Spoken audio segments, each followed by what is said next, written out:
I was in middle school, especially in the early years, you could very easily see a racial divide in the overall community. But I think specifically what I saw a lot was in my theater community. I go to an art school, which is predominantly white. Um, and when are there's definitely still a good chunk of people of color, just like not the same amount of diversity as one would hope. A lot of the people of color came in expecting just a lot of like just not the same level of respect from other students. Honestly, I thought when I was in sixth grade they just weren't as good, which is kind of not my proudest moment. In these early years, there was a lot of reclusiveness and staying in their own groups and not really stepping out of that. I think the main issue a lot was that people are afraid of building relationships with people they don't know or understand.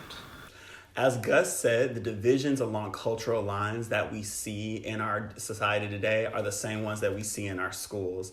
For the last 3 years, Camp Common Ground has taken 40 youth each summer and has bridged gaps between those 40 youth who attend our program. But what we've realized as the leaders of this program is that a 2-week overnight summer camp just isn't enough to really bridge the divides that campers like Gus see in their schools all year long. And that's why next year we're going to begin forming school partnerships where we will teach and train our 40 youth to go back to their schools and lead initiatives that will change the culture for thousands of youth across the Bay Area. So specifically, we're talking about hiring leadership coaches that will work with each of our 40 youth leaders and meet with their principals as well to figure out what goals they already have around improving the culture and climate of their schools. Then during camp and after camp, our staff will work with each kid individually to ensure that they're implementing an initiative in either advisory, in the classroom, or in school-wide assemblies that will intentionally bridge gaps between kids in their schools. Hi, my name's Susan Andrian, and I'm the parent of Gus and Izzy, two Camp Common Grounders, and they participated as year one this year, and I was so excited that they got to have that experience.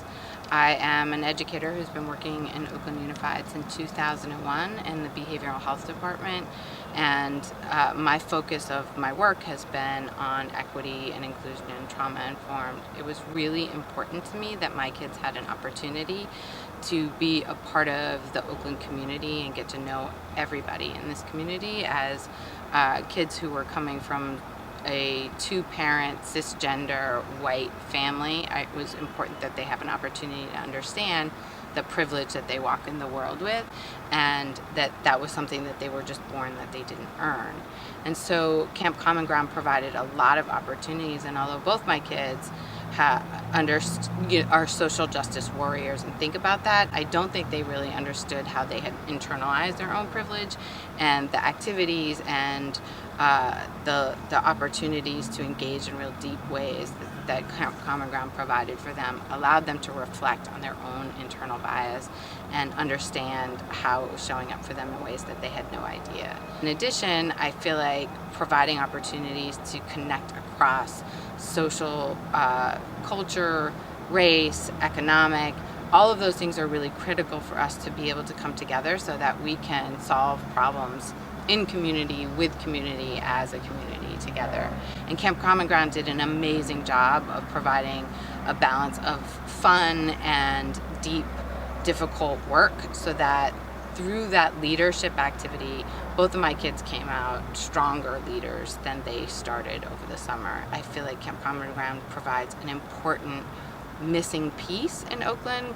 When we see the level of disproportionality that our students experience, it's really critical that we have these authentic ways for people to come together and get to know each other. So as Susan said, Gus's mom, we are acting as this missing piece in schools. And probably many of you remember in high school or middle school that these divisions can be really hurtful and really strong. I actually found out this year that in the high school I went to, there was a real rise in anti-Semitism and that Jewish students didn't even feel safe coming to school. And we know that the stereotypes and biases that our youth are bringing can be dissolved, but it requires an intentional, sustained effort and funding to ensure that the efforts that are being used on the ground are actually effective. So please join us today. Whatever you can give, $25, $50, $100, $500, $1,000, to really make sure that we can dissolve these divisions that right now are making some of our schools, making some of our most vulnerable populations not feel safe and valued coming to school. When you give today, you'll ensure that the stereotypes and biases and divisions that we see currently in our current society, that we don't see those a generation from now. Thank you. Thank you.